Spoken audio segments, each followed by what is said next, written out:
समय खत्म ही हो चुका है, बचा नहीं है, अब खत्म हो चुका है। ये तो अब ये बोनस में ये समय चल रहा है, क्योंकि अब नामांकन की प्रक्रिया को भी अब 4 दिन बीत चुके हैं।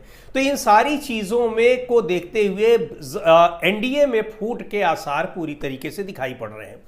लेकिन भारतीय जनता पार्टी ने यह रणनीति इस तरीके से बनाई है कि अब वो नीतीश कुमार को अलग करके भी चुनाव लड़ने की पूरी तैयारी कर चुकी है। उसने चिराग पासवान को जबरदस्त तरीके से साधा है।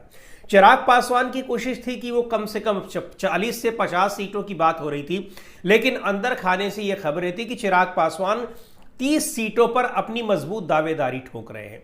ये 30 सीटें इसलिए दावेदारी ठोक रहे हैं कि उनको लोकसभा में 5 सीटें मिली थी और उस हिसाब से उनका कहना था कि वो एक लोकसभा पर 6 विधानसभा सीटें यानी 30 सीटें वो चाहते हैं। 29 सीटें उनको मिल ही गई। और चिराग पासवान को साधने के पीछे भारतीय जनता पार्टी एक दूरगामी अपना मकसद देख रही है। चिराग पासवान के रूप में एक दलित नेता, युवा नेता, और चूंकि बीजेपी के पास भी बिहार में कोई नेता नहीं है, सामने नहीं है, इसलिए उसमें चिराग पासवान में वो भविष्य देख रही है उसी तरीके का कि चिराग पासवान की पार्टी अपनी भले अलग बनाए रखे। आने वाले दिनों में वो चिराग पासवान की पार्टी अलग पार्टी भले ही है, लेकिन वो एनडीए की ही साथी रहेगी, बीजेपी की ही वो पार्टी रहेगी, और जब कभी ज़रूरत पड़ी तो बीजेपी में उसका विलय भी कराया जा सकता है।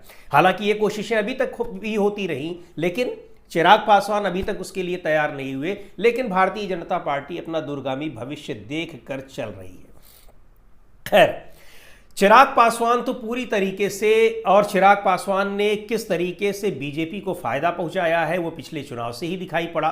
पहले बड़ी पार्टी हुआ करती थी जनता दल यूनाइटेड, लोकसभा में भी राज्यसभा में भी, उसको धीरे धीरे कैसे कमतर किया गया, और पिछले चुनाव में लोकसभा चुनाव में ही बड़ी पार्टी बन गई बीजेपी। वहां तो नीतीश कुमार तैयार हो गए कि चलो इनको 17 सीटें हम दे रहे हैं, हम 16 पर लड़ लेंगे। लेकिन नीतीश कुमार को ये उम्मीद थी कि विधानसभा चुनाव में वो बड़ी पार्टी रहेंगे, लेकिन बीजेपी ने कहा कोई बड़ी पार्टी नहीं है और आप मजबूर हो गए हैं हमारी शर्तों पर समझौता करने के लिए।